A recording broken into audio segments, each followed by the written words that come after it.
Today, we will begin by discussing Marcus Aurelius and his meditations. I know you've already had a good introduction with Professor Pedro Paiva, so I don't need to go into too much detail about this.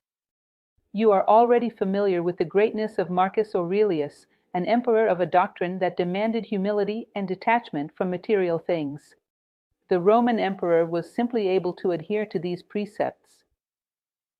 His steadfastness, in fact, we touched on this in the introduction about the fundamental principle of Stoicism, which is precisely steadfastness in the face of adversity.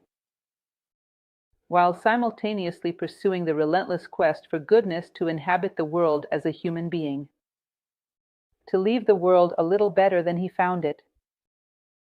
We know that Marcus Aurelius was one of the so-called 5 great emperors.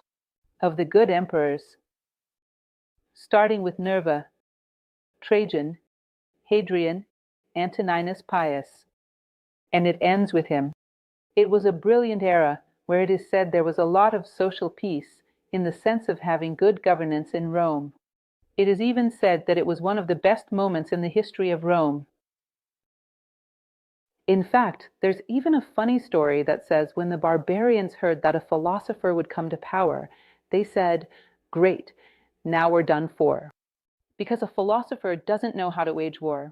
And Marcus Aurelius was undefeated throughout his life. He never lost a war against the barbarians, and it wasn't just anyone he was fighting against. Basically, Marcus Aurelius spent his entire life fighting, on one hand, against the Germans, and on the other, against the Parthians.